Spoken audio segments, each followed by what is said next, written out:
Origen. A letter to Origen from Africanus about the history of Susanna. Introduction by Jonathan Domingo. Among the surviving writings of the early church, few documents provide such a fascinating glimpse into early Christian scholarship and biblical debate as a letter to Origen from Africanus about the history of Susanna. This brief but important correspondence preserves an intellectual exchange between two of the most learned Christian thinkers of the 3rd century, Julius Africanus and Origen. More than a simple disagreement about a biblical text, the letter reveals the growing concern among early Christians regarding the nature of Scripture, the authority of certain books, and the relationship between Hebrew and Greek biblical traditions. The debate centers around the history of Susanna, a well-known addition to the book of Daniel found in the Greek Septuagint, but absent from the traditional Hebrew text. The story tells of Susanna, a righteous and beautiful woman falsely accused of adultery by 2 corrupt elders after she refuses their immoral advances. As Susanna faces unjust execution, the young Daniel intervenes, exposing the contradictions in the elders' testimonies and rescuing her from condemnation. The narrative became beloved among Christians because of its themes of justice, purity, courage, and divine vindication. Yet not everyone accepted the story as authentic scripture. Julius Africanus, one of the earliest Christian historians and chronologists, questioned whether the account truly belonged in the biblical canon.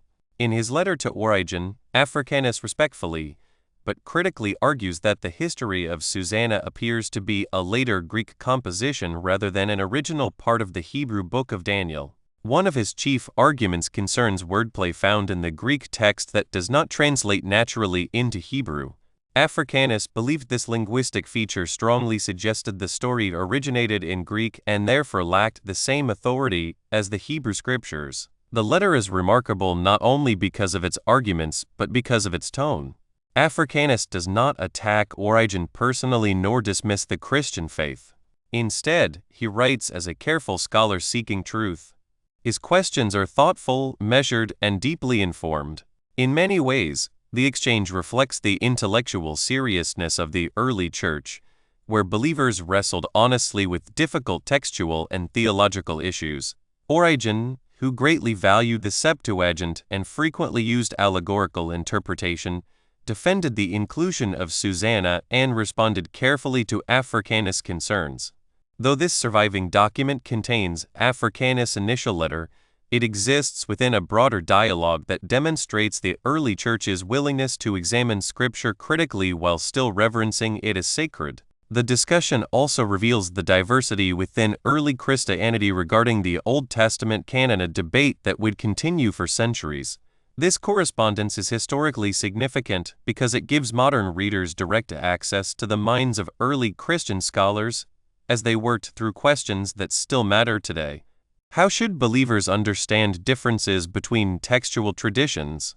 What determines whether a book belongs in Scripture? Should the Church prioritize the Hebrew canon, the Greek Septuagint, or the long-standing usage of Christian communities? These are not merely academic questions. They touch the very foundation of biblical authority. At the same time, the history of Susanna itself remains spiritually powerful for generations of Christians. Susanna became a symbol of purity under persecution and faithfulness in the face of corruption.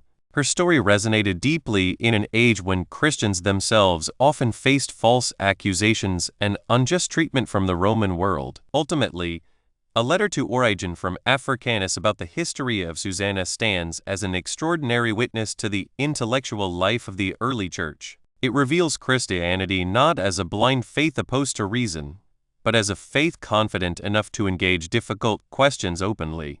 In the respectful exchange between Africanus and Origen, readers encounter two brilliant minds wrestling with Scripture, history, language, and truth, an enduring reminder that the pursuit of wisdom has always been part of the Christian tradition. Origen. A letter to Origen from Africanus about the history of Susanna. Greeting, my Lord and Son, most worthy Origen, from Africanus. In your sacred discussion with Agnomen you referred to that prophecy of Daniel which is related of his youth. This at that time, as was meet, I accepted as genuine. Now, however, I cannot understand how it escaped you that this part of the book is spurious. For, in sooth, this section, although apart from this it is elegantly written, is plainly a more modern forgery. There are many proofs of this. When Susanna is condemned to die, the prophet is seized by the Spirit and cries out that the sentence is unjust.